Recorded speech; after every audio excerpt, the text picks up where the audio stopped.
Bom dia, Steven. Bom dia, professor. Pô, finalmente, estava me sentindo muito sozinho aqui. Pô, tô nesse ambiente virtual sozinho aqui. Puxa, que É pantoja. que a sexta-feira é terrível pra gente, né? E vocês Nossa, já estão, vocês já estão em época de prova já também, né? pois é. Ontem começou a prova das matérias interativas. Professor, É. tá difícil, viu? Nossa, eu não acho que a primeira foi muito fácil, mas essa foi muito difícil. E vocês estão tendo Muito. quantas? Não entendi. Quantas provas interativas vocês estão tendo? Geralmente a turma tem duas disciplinas, né? Eu fiz uma até agora só. Uhum. Eu faço E, duas. e me diz uma coisa, quem que toca teclado na sua casa aí? Sou eu. Você mesmo toca? Olha só, o cara é músico, né? Escondendo o jogo. É, Legal. Você toca profissionalmente mesmo, não? não. Não, eu estudei 7 anos, né? Caramba, então toca pra caramba. Mas é só em casa, na família, e quando reúne os amigos. Nada Le- demais, não. Legal, legal, legal. De vez em quando eu toco um violãozinho também. Mas também no mesmo esquema, para família, é que chegou uma hora que ninguém mais aguenta eu tocar, né? Então, eu É, geralmente tô tocando eu só para comecei mim. a aprender violão nessa quarentena também. Mas Ah, aí, é? eu tô assistindo aquelas aulas online, sabe? Ah, sim, sim, É sim. muito legal, né? Aí agora eu quero, nas férias, que eu vou me dedicar um pouco mais. E aí Ah, também bacana. tem provas. Legal, legal. Bom dia, Wellington.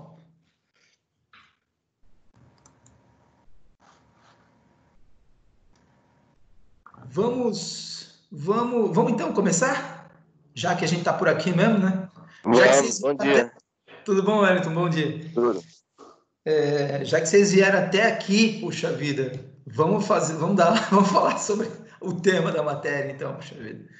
Vamos lá. Na realidade, eu estava até esperando se alguém não, se vocês não fossem entrar, porque logo imaginei que agora que começa a época de prova e tal, já ia ser mais complicado vocês entrarem. Eu ia começar a gravar e assim, na boa. Bom, hoje vocês já estão aqui, a gente vai. Mas na semana que vem, depois eu até vou confirmar essa informação, eu vou ficar mais de plantão mesmo de dúvidas. Então não vai. Essa é a nossa última matéria, né? Nosso último ponto.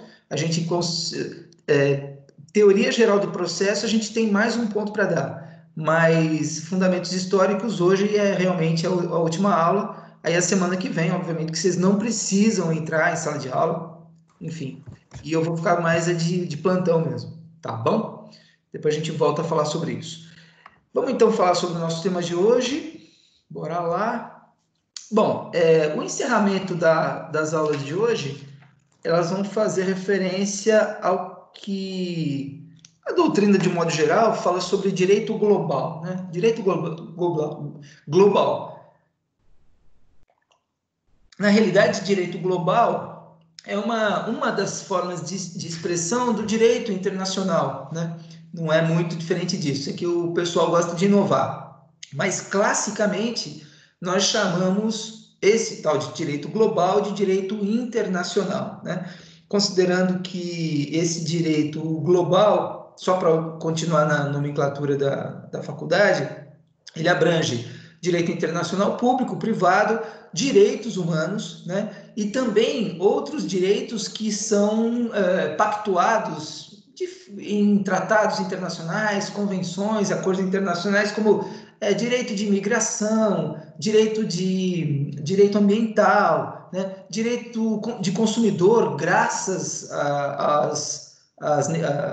ao comércio exterior, né? De importação e exportação. Então, esse direito global, ele faz referência à necessidade, porque é uma necessidade, não é uma obrigação, mas é uma necessidade dos países interagirem, principalmente do ponto de vista econômico e comercial, né? É óbvio que existe essa necessidade. E vou dizer, em épocas de pandemia, na realidade, em épocas de pós-pandemia, isso vai ficar uma necessidade, vai ser uma necessidade muito maior, né? Não tem como sair disso.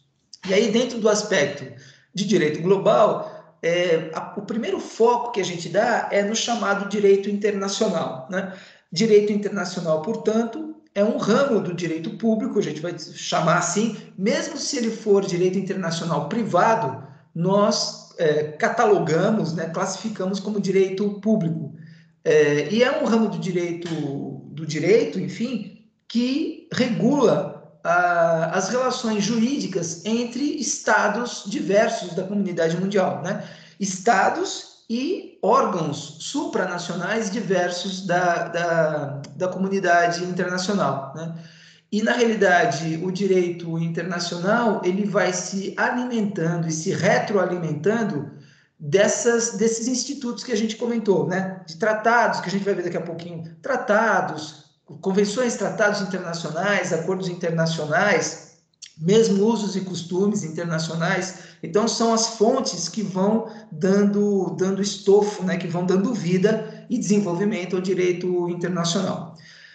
Dentro do aspecto de direito internacional, nós temos uma subdivisão, que é o direito internacional público e privado. E essa subdivisão não é muito diferente do que a gente estuda como as duas subdivisões de direito público e privado internamente, né? No direito internacional público, o que vai se ter, o que vai se normatizar? São regras regulatórias ou normas regulatórias, como queiram, né? Das relações internacionais, mas entre os agentes internacionais, né? E aí, quando a gente fala de agentes internacionais de direito público, nós estamos falando tanto dos estados, né? Eu estou falando de Brasil, Itália, Argentina, Estados Unidos, Canadá, são os países, né?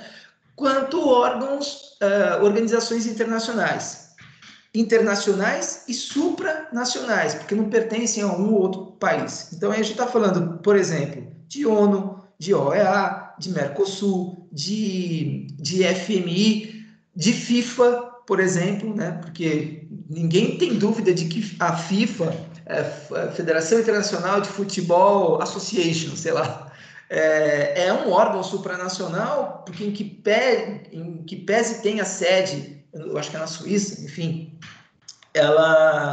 ele abrange regulamento de todos os países. Então, assim, só para vocês terem uma ideia, até a Federação Paulista de Futebol, ela tem que obedecer às normas da FIFA, né? Então, é um órgão supranacional. E aí eu estou falando de direito internacional, aí quando eu falo de FIFA, eu estou falando de direito internacional privado.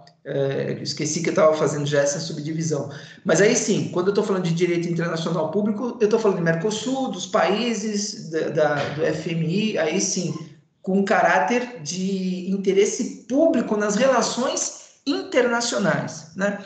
Quando eu falo de direito internacional privado, aí eu já estou falando de normas, né? Que são normas internas, criadas pelos países de modo geral, e no caso do Brasil, a gente tem a Lei de Introdução às Normas do Direito Brasileiro, chamada LINDB, né, que vai solucionar ou encontrar formas de solucionar conflitos internacionais dentro da aplicação da lei no espaço. O que significa isso? Significa o seguinte: direito internacional privado, ele busca estabelecer uma harmonia entre o direito interno dos vários países com quem ele tem relações internacionais com o próprio direito. Então, a ideia é justamente essa. Tudo bem, só para dar um exemplo para vocês, nós temos direito de família, muito bem. O direito de família, ele é super tutelado pelo Código Civil e pela Constituição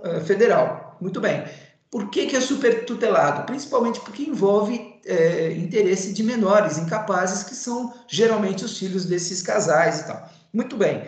Acontece que, embora haja uma superproteção no Brasil, e haja uma supertutela, é necessário que o Brasil mantenha normas internacionais com outros países com os quais essas famílias, a sociedade brasileira mantém contato, né? Então, claro que é necessário, no mínimo, um acordo internacional com os Estados Unidos, com Portugal, com Itália, com Espanha, Argentina, que são, eu estou dando alguns países em que isso acontece com mais frequência por conta da proximidade das relações entre esses povos aí.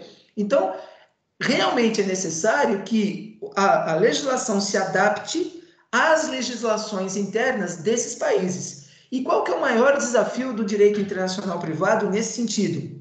É você harmonizar a soberania normativa do Brasil, de cada um dos países, com a soberania de outros países, né? Porque aí quando você tem duas soberanias jurídicas que terão que se entrelaçar, que se integralizar para poder fazer essa relação jurídica internacional, muitas vezes você vai esbarrar com normas diferenciadas, né?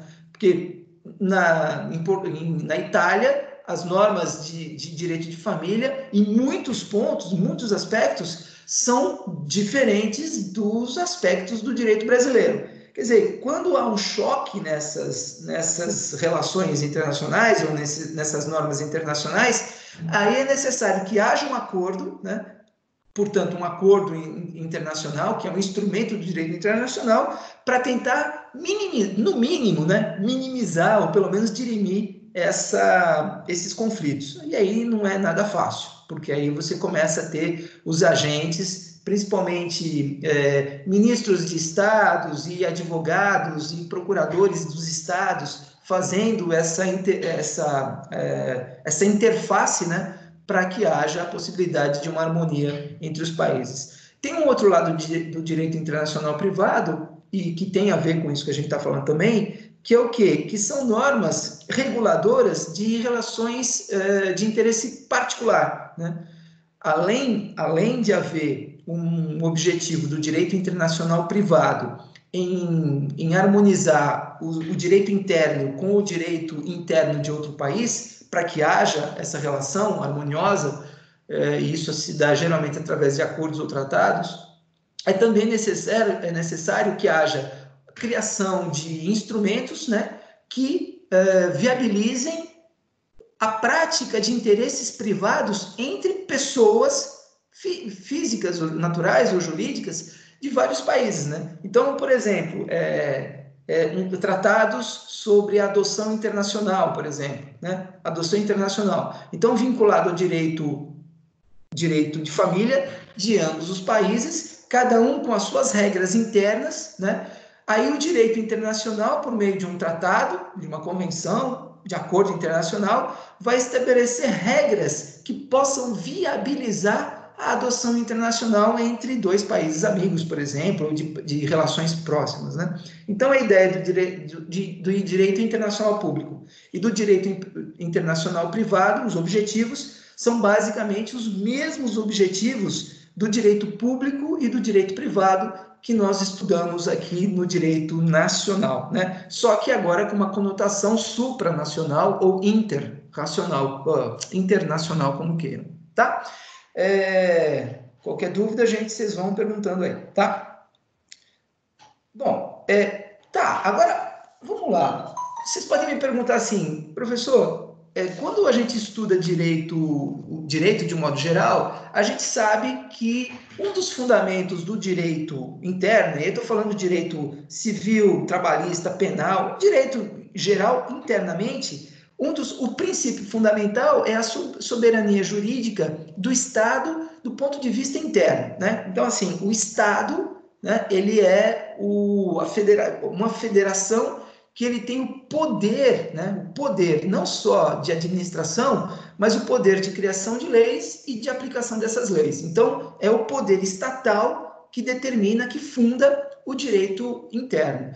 Mas quando se trata de um direito supranacional que viabiliza relações internacionais entre estados soberanos, qual que é o fundamento, qual que é a natureza jurídica desse tipo de direito global, né? E aí a resposta que a doutrina encontrou para isso é que é contratual. Ou seja, o fundamento do direito internacional, ou direito global, como queiram, é do pacta sunt servanda, é contratual, né? Por quê? Porque os estados, eles são soberanos, muito bem. Eles são soberanos internacional e nacionalmente, maravilha, maravilha. Agora, no plano internacional, é necessário que haja um consentimento de ambas as partes, para quê? Para que eles possam pactuar um acordo, né? Pactuar um tratado. Então, veja, esse consentimento é o mesmo consentimento utilizado para os contratos internos que a gente faz aqui de compra e venda.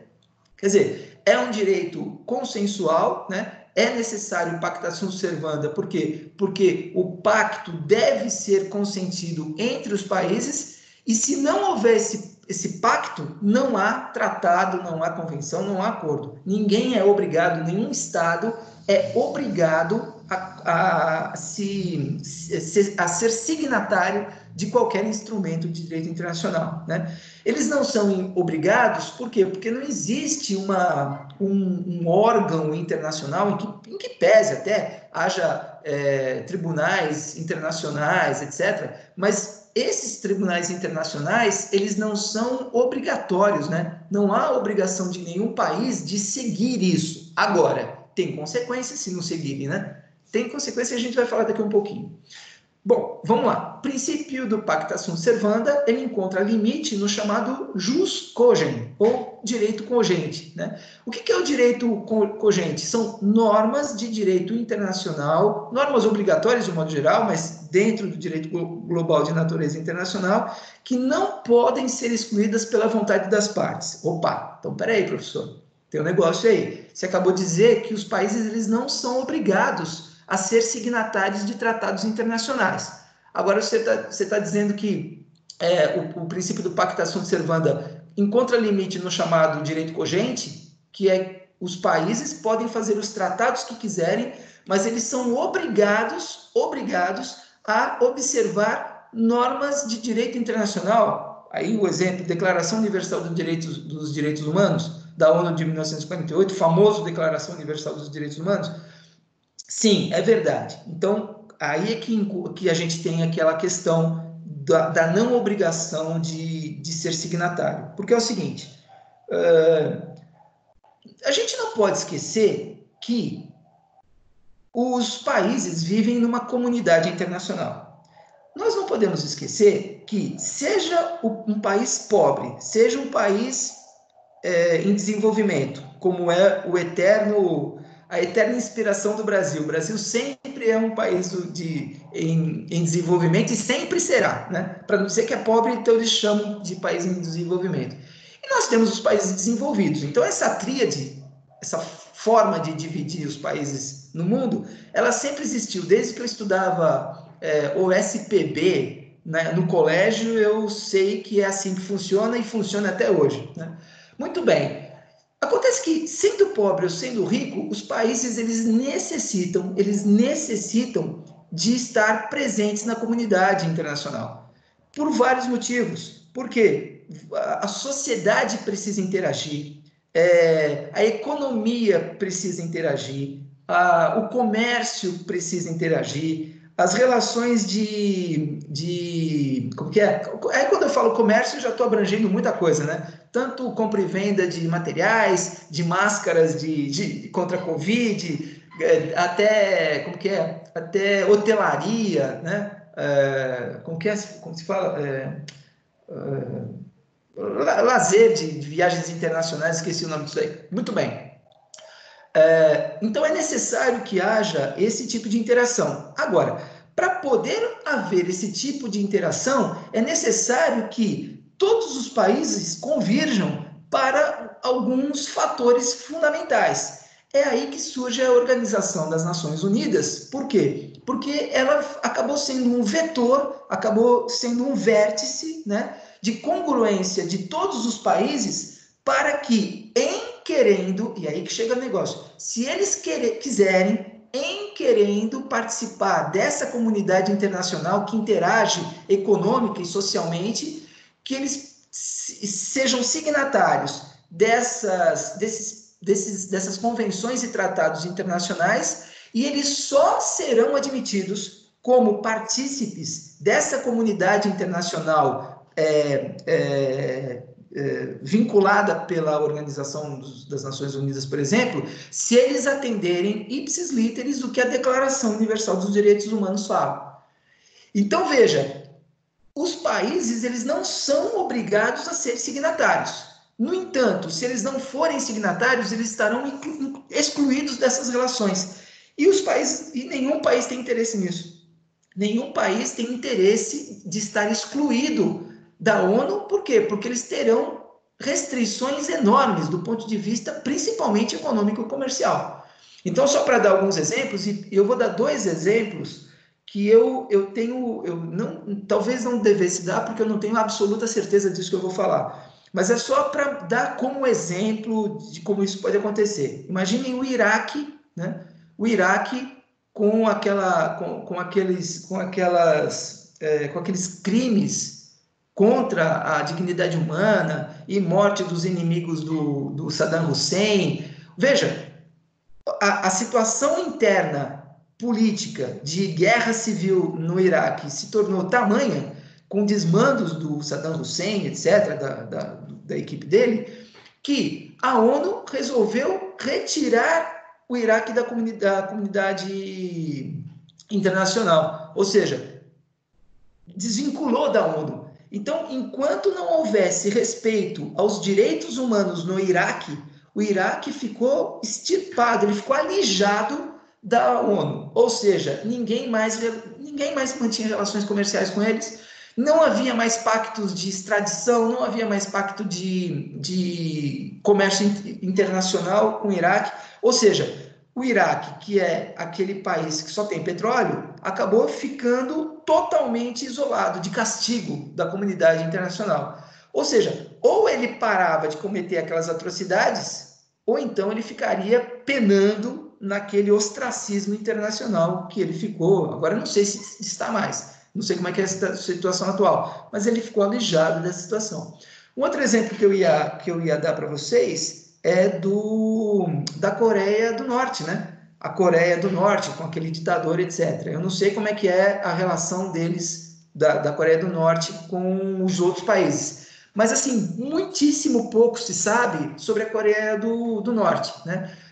É tão pouco penetrável esse país que até hoje não se sabe ao certo se o ditador deles lá, o Chung Xing-lan, não sei o nome do cara, se ele está morto ou se não está morto.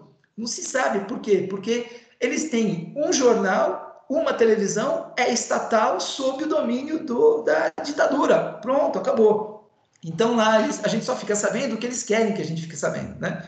Então assim, mas acontece que lá o povo, em que pese eles fiquem numa espécie de caverna de Platão, né? Numa espécie de aliação, sei lá o nome disso, para a comunidade, para tudo que acontece no mundo, eles são muitíssimo bem tratados, né? Então, assim, muitíssimo bem tratados também não sei, mas assim, não há notícias de atrocidades contra os direitos humanos lá. Então, pode até ser que eles pertençam à ONU, eu sinceramente não sei. Mas, só para dar 2 exemplos, talvez eu não seja penalizado por isso, se eu errei alguma coisa, né?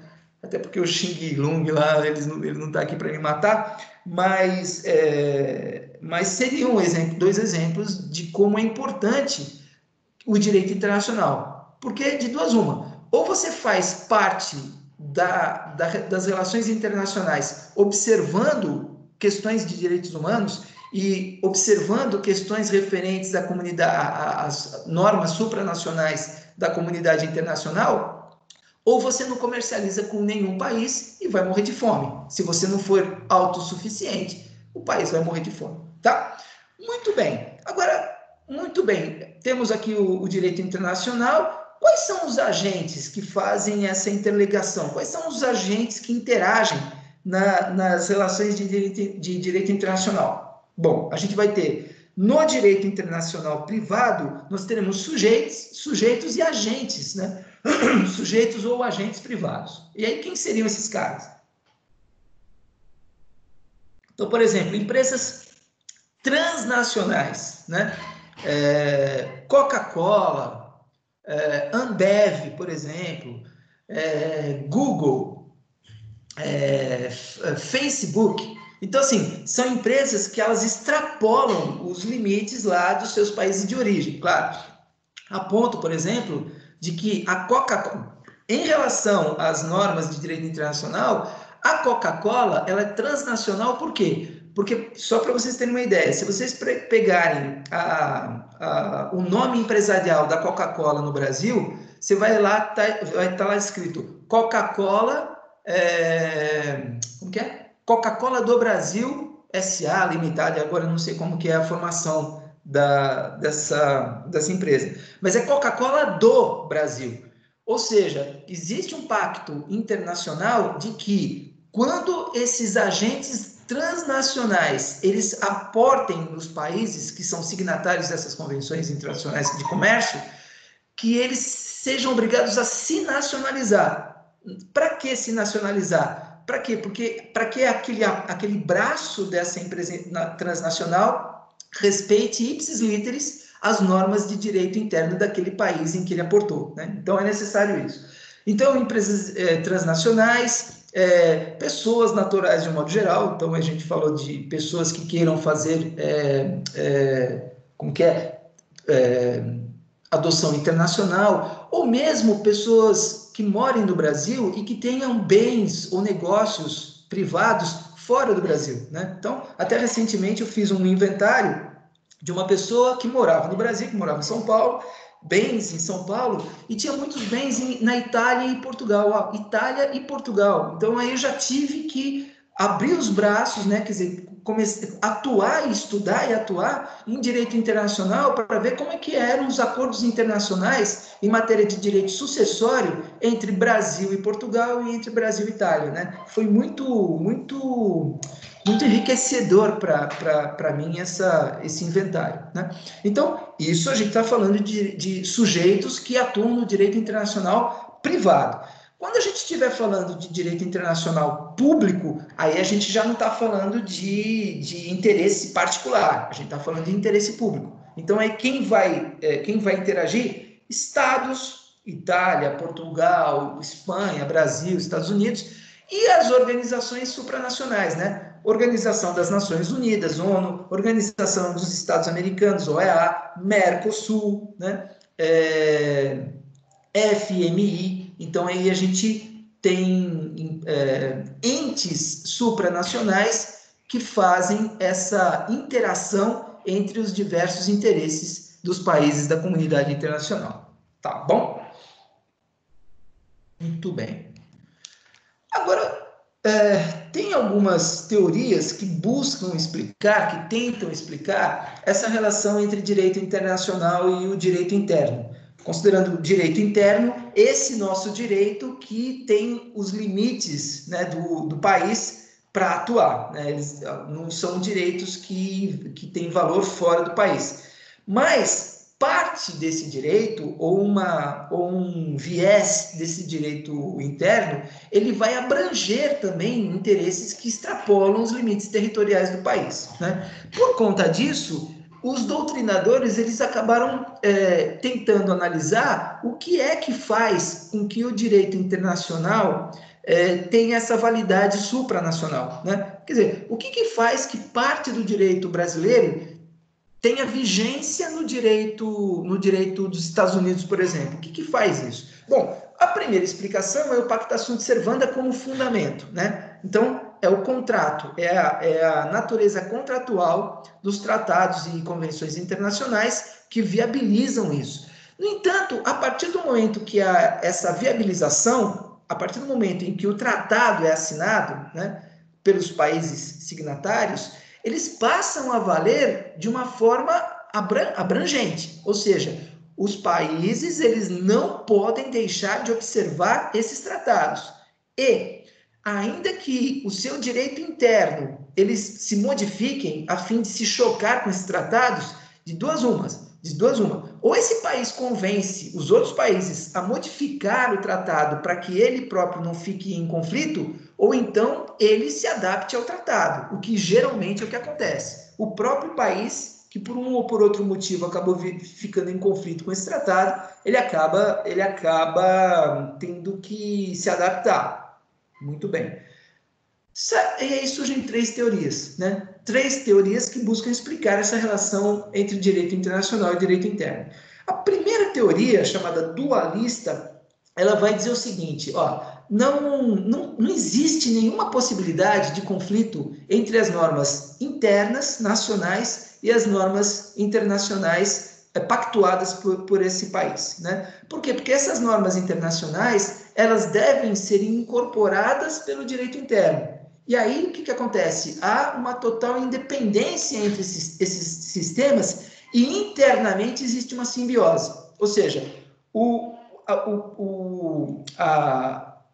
as leis internas de um país, eles assimilam esses tratados internacionais, esses acordos internacionais, eles continuam sendo absolutamente autônomos, mas existe uma simbiose, existe uma adaptação hermenêutica desses tratados internamente, né? Se for impossível essa interpretação hermenêutica, ou essa simbiose, como queiram, então o que o país tem que fazer? Ele tem que simplesmente destratar. Ele pega e sai do tratado, coisa que duvido que ele faça, porque ele não tem apenas o interesse legal para observar, ele tem também o interesse social e principalmente interesse econômico, porque hoje em dia a comunidade internacional, ela vive totalmente à mercê das questões econômicas, né?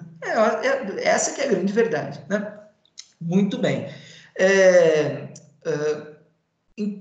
Qual que é o problema dessa teoria? Qual que é o problema dessa teoria? É fazer com que haja uma obrigação de incorporação do direito internacional no direito interno. Então, o que acontece? Essa teoria vai dizer assim, olha, não existe conflito, né? Porque as normas internacionais, elas devem, o problema está nessa palavra, devem ser incorporadas pelo direito interno, né? Havendo total independência entre os sistemas internacional e interno. Muito bem. Na verdade, tudo bem, acontece isso, mas esse dever não significa que seja obrigatório. E por que não é obrigatório? Mais ou menos por aquilo que eu falei. Essa teoria dualista, ela dá a entender que o país ele é obrigado a engolir o tratado ou a convenção internacional e ele que se vire em fazer as interpretações internas como se fala, para poder incorporar esse direito internacional, tá? Ele que se vire. Ele vai fazer isso, esse país, por exemplo, o Brasil, ele vai fazer isso se ele quiser, ele não é obrigado. Agora, se ele não quiser, porque ele não é obrigado, ele vai ter que se desvincular desse tratado. Então, é aquilo que eu disse anteriormente. O país ele é totalmente soberano. Ele só se vincula aquele tratado, aquela convenção internacional, se ele quiser. E aí, quando eu estou falando disso, eu estou falando principalmente do Poder Executivo, que é um dos poderes internos que fazem essa interface na assinatura dos tratados, né? Muito bem. Se ele não quiser, ele não faz. O preço é muito alto, né? O preço político, o preço econômico, o preço social é muito alto caso ele não queira fazer essa assinatura, mas ele pode não fazer. Então, esse dever ser incorporado, ele só deverá ser incorporado se o Estado quiser ser signatário daquele tratado. Se ele não quiser, ele não é obrigado a fazer, graças à sua soberania. Então, eu não gosto muito dessa teoria dualista, né? Então, eu afasto isso. Bom, segunda teoria, a monista, mas é a teoria monista com supremacia do direito internacional. Então, veja, sustenta a existência de um único ordenamento, sendo ele superior ao interno, prevalecendo a norma superior em caso de conflito. Por exemplo, para dar um exemplo, então, veja, se existe um tratado internacional, maravilha. O Brasil é signatário, então ele tem que observar esse tratado. tudo o que ele fizer do ponto de vista legal no Brasil, ele sempre tem que observar esse tratado. Só para dar um exemplo para vocês, o Pacto de São José da Costa Rica, tá? Pacto de São José da Costa Rica, que faz referência a questões de direitos humanos, direitos individuais, né? Direitos de asilo político, de asilo econômico, que é mais ou menos o que está acontecendo entre Brasil e Venezuela, entre Brasil e Bolívia. Daqui a pouquinho a gente vai falar sobre isso mais aprofundadamente. Mas, enfim, enquanto o Brasil for signatário, obviamente que esse tratado ele tem uma força maior do que o direito interno. E o direito interno, ele é obrigado a observar esse tratado. Mas enquanto o Brasil for signatário, enquanto o Brasil estiver aceitando o tal do Pacta Sunt Servanda. Por quê? Porque se o Brasil, em qualquer momento, ele quiser se retirar desse tratado de São José da Costa Rica, ele pode e não haverá ninguém que vai impedi-lo. Claro que não haverá mais relações comerciais, não haverá mais Mercosul, porque provavelmente o Mercosul vai implodir, provavelmente, né? Então, assim, claro que o Brasil não tem interesse nisso. Ele, obviamente, que não tem interesse de sair, mas ele não é obrigado a ficar, e isso é um ponto fundamental, né? Por isso que eu digo que a teoria monista, com supremacia do direito internacional, eu não aceito. Não aceito, não, não me é simpática. Não me é simpática também. O que me é mais simpático é a terceira teoria. Teoria monista com supremacia do direito interno. Aí eu aceito. Por quê? Porque traz a ideia da soberania absoluta do direito interno, sendo o direito internacional mera continuação do direito interno. Reconhece a supremacia interna dos estados da comunidade internacional. Por que me é mais simpático essa teoria? Justamente por isso, porque ela diz o seguinte: o país ele é soberano, ele só é signatário de tratados internacionais, convenções, acordos internacionais, se ele quiser. Acontece que, como qualquer contrato que você já tenha estudado em direito civil, se o país não quiser assinar, ele não é obrigado, porque ele é soberano. A vontade dele é que vai ser levada em consideração. No entanto, como em qualquer contrato, se o país quiser assinar, ele assina, mas segue as regras. E aí sim, se ele quiser ser signatário de um determinado contrato, de um determinado tratado, e tiver lá uma cláusula dizendo, artigo X, todas as normas desse tratado deverão ser internalizadas na Constituição Federal dos países como emendas constitucionais, passando a fazer parte, a partir da assinatura do país, passando a fazer parte da Constituição Federal daquele país e devendo ser seguida como se fosse de norma fundamental, por exemplo. Opa! Veja, se o Estado aceitar essa norma e assinar o tratado, aí ele tem que observar, como em qualquer contrato. A partir do momento em que o Estado, o Brasil, sei lá quantos anos é signatário do Pacto de São José da Costa Rica, vira e mexe, eles se reúnem para atualizar as normas lá, né? Os artigos do pacto. Se em um determinado momento o Brasil quiser sair do pacto, ele tem total soberania para sair. E é por esse motivo, embora eu acho que ele nunca fará isso, mas como ele tem soberania para fazer, porque contrato só existe quando as partes têm vontade de permanecer no contrato, então, para mim, a teoria monista com supremacia do direito interno, ela é a mais factível, para mim é a mais simpática, em que pese, obviamente, seja totalmente possível haver crítica sobre ela, né? Como tudo em direito, aliás. Beleza?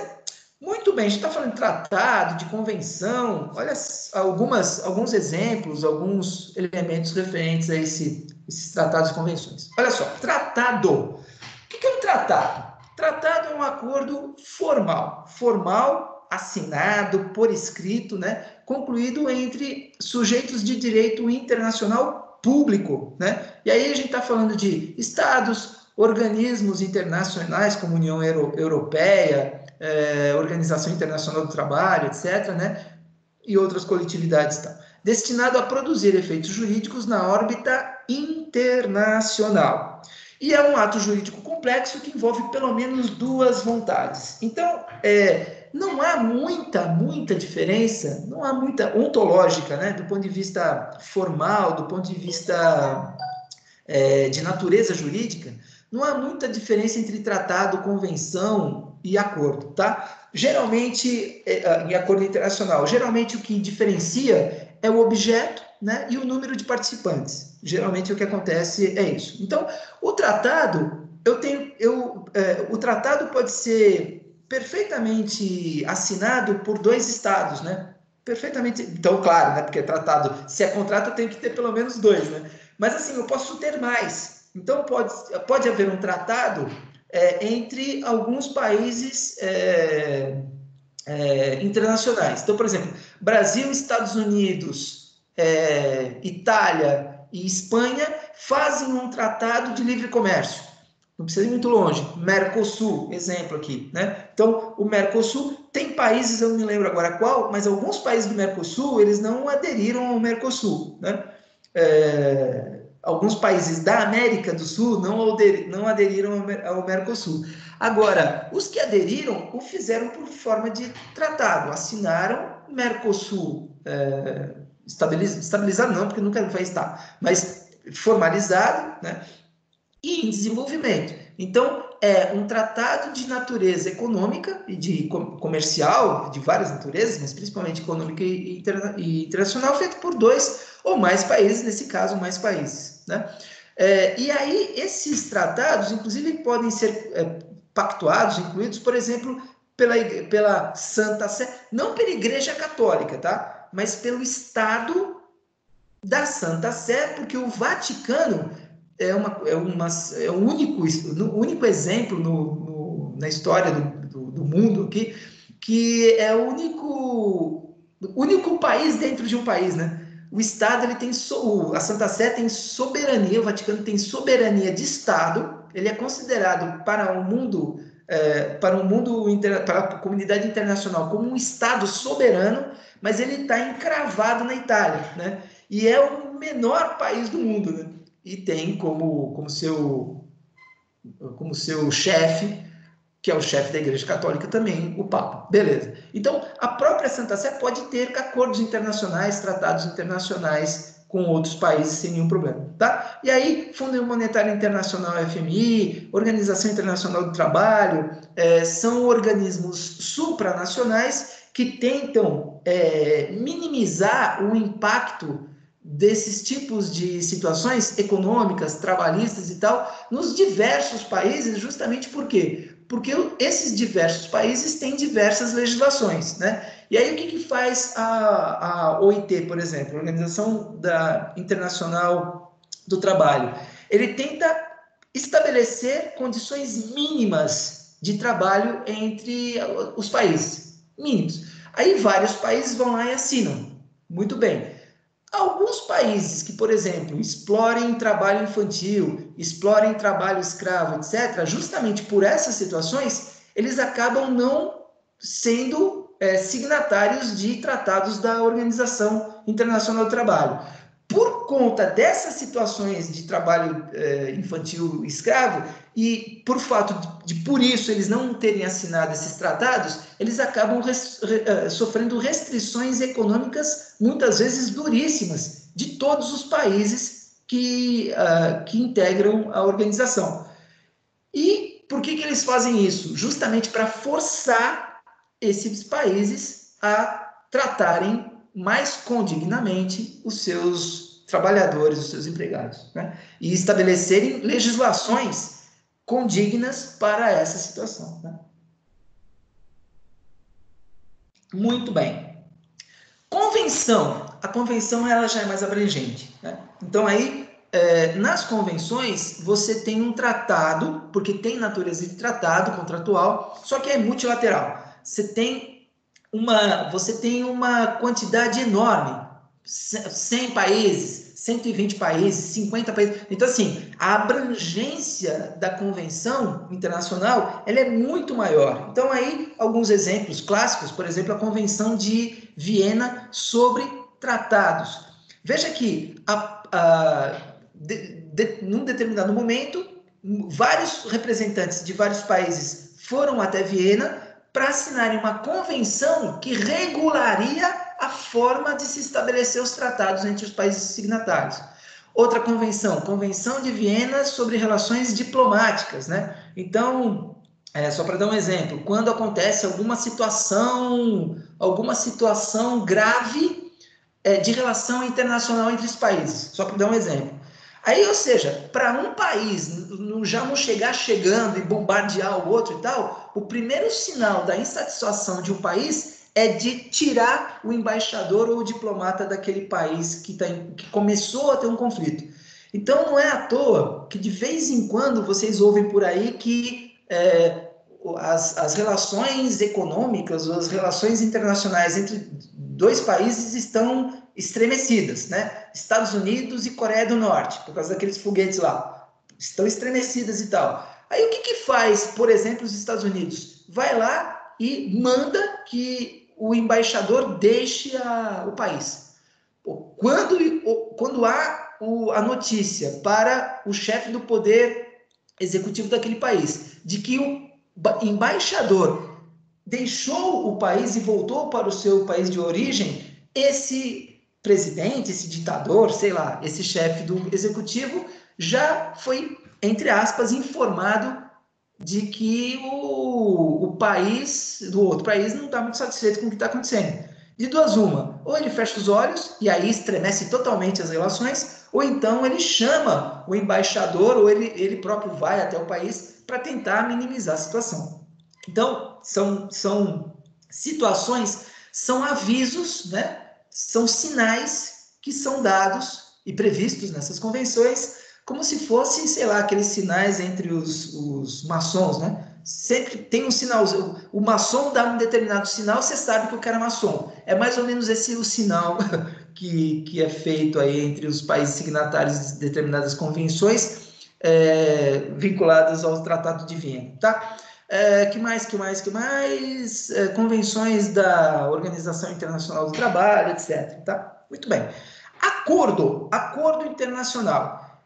É uma espécie de tratado também, né? Uma espécie de tratado, só que é um tratado mais simples, por quê? Porque geralmente ele tem um assunto só, é só um assunto e geralmente de natureza econômica, né? Então, acordos internacionais para, por exemplo, durante um determinado período, geralmente o acordo internacional ele tem prazo determinado também, isso é uma das características. Então, durante um determinado período, não haverá mais cobrança ou haverá uma diminuição das cobranças de impostos de importação e exportação entre dois países, por exemplo, né? Então, ou então serão isentas as taxações de imposto no sentido de baixar o preço final para o consumidor e fomentar a atividade econômica de um determinado setor, por exemplo, automobilístico, que agora está terrível, né?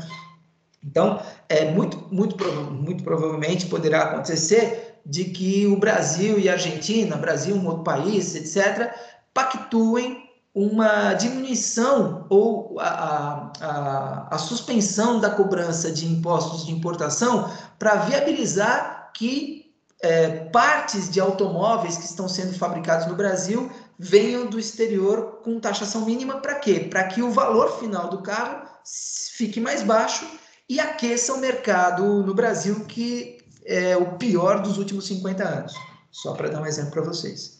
Tá bom? Então, assim, acordo normalmente é temporário, né? E, para dar um exemplo, acordos entre o Brasil, Estado, e FMI, Fundo Monetário Internacional, portanto, uma entidade supranacional, né? De direito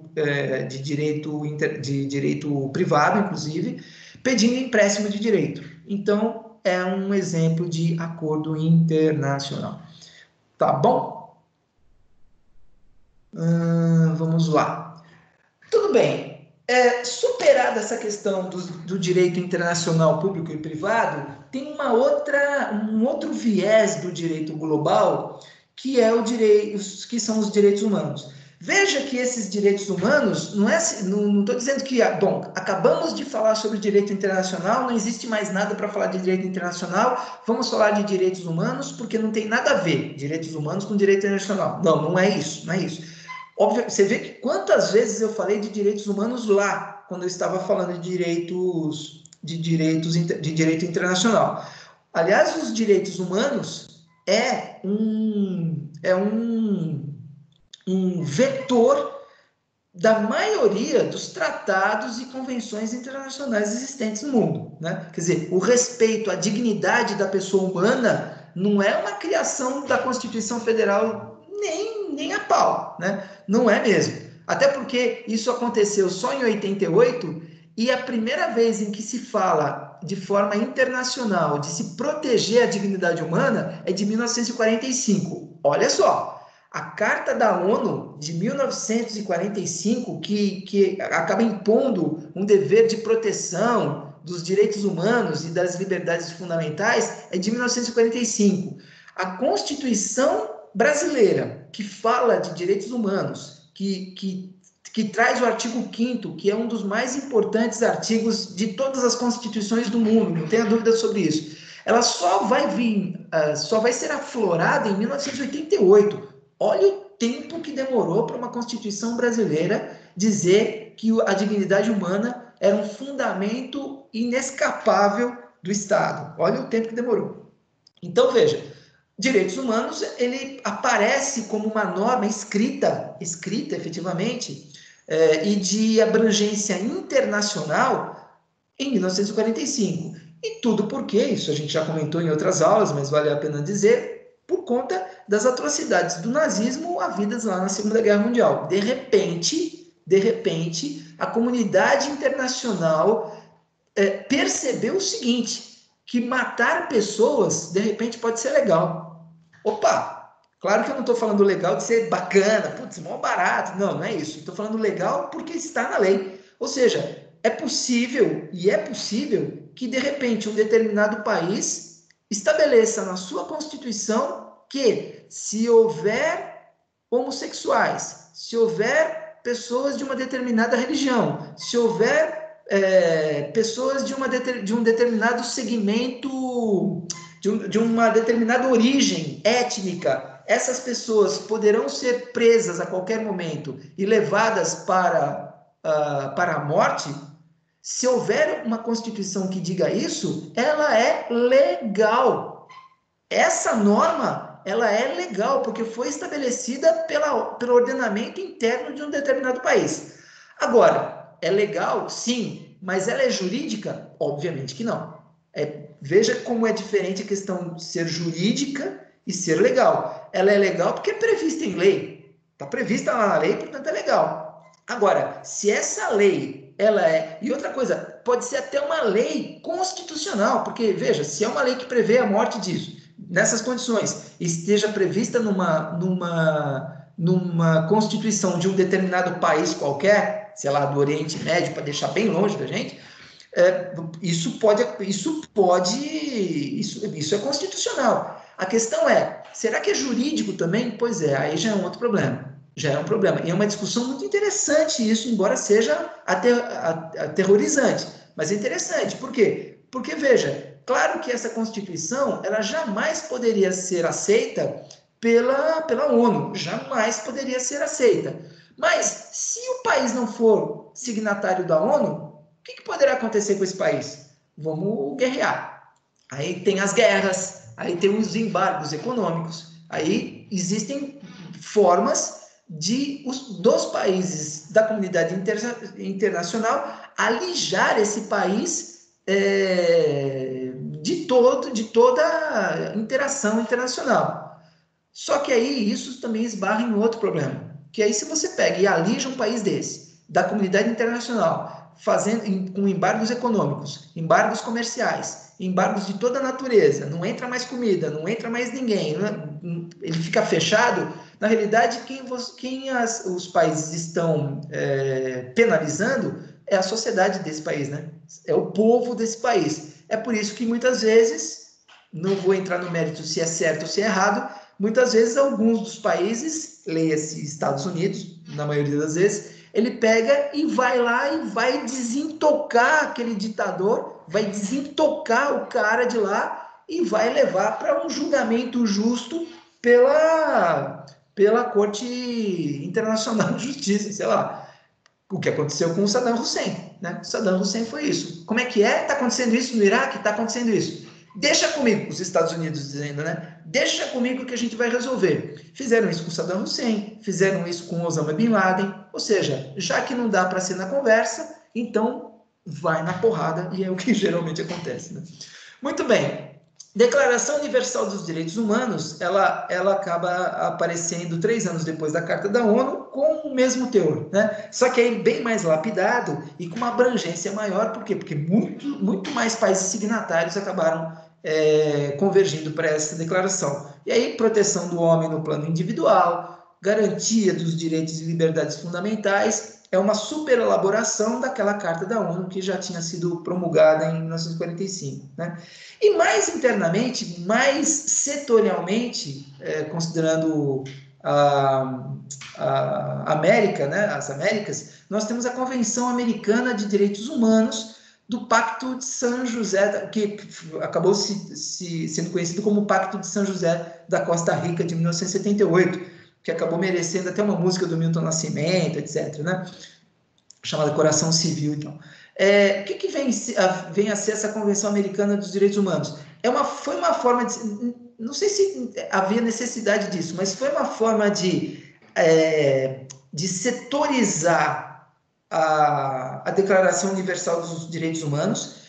Foi uma forma de confirmar, corroborar a Declaração Universal dos Direitos Humanos e abranger um pouco mais os assuntos ligados à personalidade, ligados à vida, à liberdade, a julgamento justo, privacidade, liberdade já tinha colocado aqui, nacionalidade, entre outros. Então, a interpretação e aplicação dessa Convenção Americana, ela é feita pela Corte Internacional ou Interamericana de Direitos Humanos, né? Então, a Corte Interamericana de Direitos Humanos, ela é que vai observar se todos os países estão atendendo aos ditames da Convenção do Pacto de São José, da Costa Rica, e se ela tiver notícias de que não, aí ela vai tomar algumas medidas para que, eventualmente, esses países possam ser julgados pelo desrespeito à Convenção Americana, tá? Essa Convenção Americana, eu vou fazer um comentário aqui, eu não me preparei para fazer esse comentário, mas é que me veio, eu falei do Milton Nascimento, da música dele em relação a esse Pacto de São José da Costa Rica, e me veio à cabeça uma coisa, eu não sei se eu vou conseguir articular bem, mas eu acho que vale a pena dizer. Você sabe que existe prisão civil no Brasil, né? Vocês sabem muito bem que há prisão civil. Só que hoje em dia só é possível a prisão civil por falta de pagamento de pensão alimentícia, né? E muito restritamente, né? Quando é de pai para filho, etc. Então, assim, havendo falta de pagamento de pensão alimentícia, é possível que o devedor dos alimentos possa ser preso dentro dos limites do Código Civil. Antigamente, eu não sei há quanto tempo isso, mas havia também a possibilidade de prisão do depositário infiel. O que é o depositário infiel? É aquele cara que recebe um bem, móvel ou imóvel, para que ele tome conta dessa coisa, né? Gratuitamente ou por via de pagamento, então ele fica tomando conta dessa coisa para depois ele devolver essa coisa quando a coisa for reclamada pelo seu legítimo possuidor. É um contrato previsto expressamente no Código Civil, né? É o chamado contrato de depósito. Muito bem. Quando essa pessoa que ficou depositária de um determinado bem, quando essa pessoa ela não devolve, naquela época, né? Quando ela não devolvia a coisa para o seu legítimo proprietário ou possuidor, ela podia ser presa por se caracterizar como depositário infiel, né? Então, era uma outra modalidade de prisão civil prevista na Constituição Federal, inclusive. E, se não me engano, ainda está previsto lá. Eu acho que ainda está previsto na Constituição Federal. Só que o que acontece? A Convenção Americana de Direitos Humanos, que foi assinada lá em 78 no Pacto de São José da Costa Rica, ela previu apenas um tipo de prisão civil, que era apenas por falta de pagamento de alimentos. Todas as outras formas de prisão civil estavam proibidas, estavam extintas. O que aconteceu com a Constituição Federal? Ela recepcionou o Pacto de São José da Costa Rica como um tratado, como uma convenção recepcionou, né? E aí as diretrizes da Convenção Americana dos Direitos Humanos, ela tem que ser interpretada como sendo parte integrante da Constituição Federal. E é por isso, graças a essa simbiose entre a Convenção Americana dos Direitos Humanos do Pacto de São José da Costa Rica com a Constituição Federal, é que não existe mais a prisão por depósito infiel, por depositário infiel, né? Não existe mais a prisão contra o depositário infiel. Claro que ele continua praticando um ato ilícito, é um ato ilícito de natureza civil, ele vai ser condenado por danos materiais e morais, não tenha dúvida disso, né? Mas ele não será mais preso, em que pese, acho que ainda esteja previsto na Constituição Federal, é como se fosse uma cláusula, um artigo não escrito na Constituição Federal, justamente porque eu tenho que fazer uma hermenêutica interpretativa entre a Constituição Federal e a Convenção de São José da Costa Rica. Tá bom? Então, me lembrei desse exemplo agora. Eu nem escrevi aqui, mas agora me veio à cabeça e eu até acho que consegui ser mais ou menos claro em relação a isso, tá? E nós terminamos aqui, então, finalmente. Vamos conversar um pouquinho, gente? Vamos lá? Deixa eu ver quem que é gente. Os dois. Às vezes eu tenho um pouquinho de esperança que tem 4, 3... Até que de manhã eu tenho tido até um certo número bom. Teoria geral do processo, a média de 13, 14 alunos e tal. Wellington, você está torto. Você está virado. Tá no celular. Não dá para ouvir. Entendi. O seu tá mudo. Então tá bom. Eu tô no celular. Tá no celular? Então tá bom. Eu fiquei... Me deu um pouco de vertigem aqui, mas tudo bem. Deixa eu falar uma coisa para vocês. Então é o seguinte, cara. Vocês têm alguma dúvida em relação a alguma pergunta para fazer em relação a essa aula de hoje? Não. Beleza. Eu vou gravar, vou disponibilizar ela e tudo bem.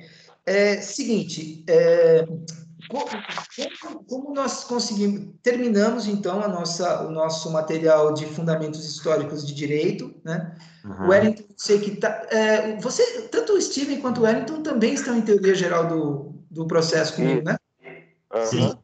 Tá, beleza. Então, assim, na semana que vem, a gente vai ter aula na quinta-feira, tá? Na sexta-feira, que é Fundamentos, eu vou entrar ao vivo aqui só para fazer uma eventual plantão de dúvidas, mas vocês não precisam entrar ao vivo, não, tá? Eu prefiro até que vocês aproveitem esse período para estudar a matéria, tá bom? E aí, então, sexta-feira que vem é aula normal, não vou dar aula, mas vai ser um plantão. E aí, sei lá quando que vai ser, dia 19? Nossa aula? Dia 19, né? Dia 19 vai ser a nossa prova. Então, aqui, dia ó. 19, isso. Dia 19. Eu não sei se os professores já devem ter comentado com vocês. A nossa prova vai ficar disponibilizada para vocês 24 horas, tá? A iniciar do horário da nossa prova, da nossa aula normal, das 8 horas da manhã da sexta-feira até as 8 horas da manhã de sábado, beleza? Isso. Nessa segunda aula aqui, eu só vou pedir matéria da unidade 3 e da unidade 4. Duvido que vocês fiquem de exame, mas se ficarem, aí para o exame matéria toda. Beleza? Ô, Wellington, não precisa ficar segurando a câmera, não. Pode ficar de lado, não tem problema, não. É sossegado.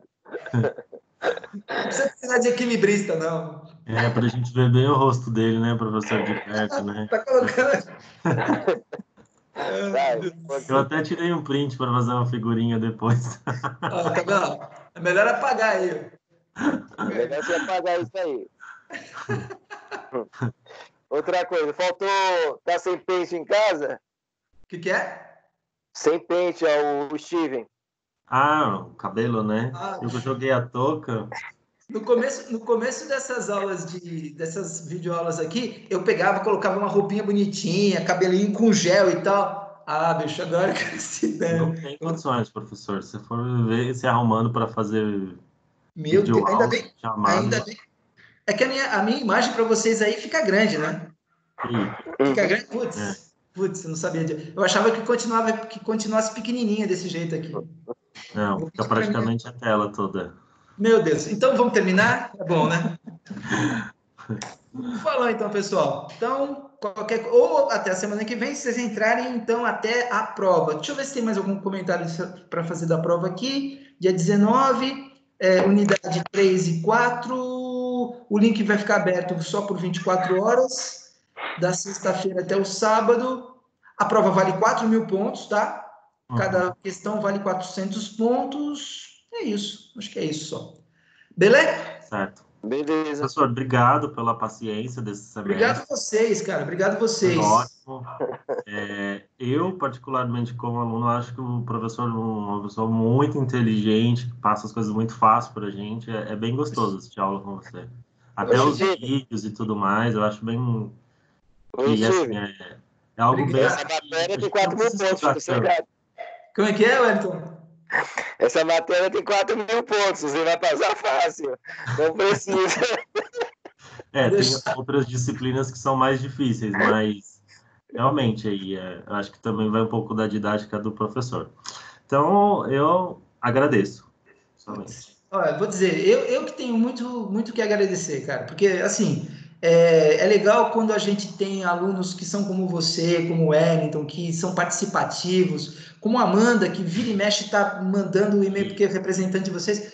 Meu, é muito enriquecedor e dá muita satisfação. Você sabe que quando eu comecei a dar aula, há 25 anos, mais de 25 anos atrás, eu não gostava de dar aula nem a pau, não odiava dar aula, mas era obrigado a dar aula, por quê? Porque eu estava começando na advocacia e tal, então era uma forma de me sustentar. Hoje em dia, eu adoro dar aula, mas é um baita prazer. Claro que, como tudo, a gente tem os nossos probleminhas e tal, mas às vezes eu fico alguns períodos sem estar dando aula, etc. Meu, eu sinto muita falta de alunos como vocês, né? Como vocês. Então, Obrigado. vou dizer, eu sou um profissional, assim, um professor muito satisfeito, graças a alunos como vocês, não tenha dúvida. Não tenha dúvida mesmo. Obrigado, professor. Tá bom? Tá bom. Gente, Até. obrigado para vocês. Grande abraço. A gente se vê. Tchau. Tchau. Fique com Deus.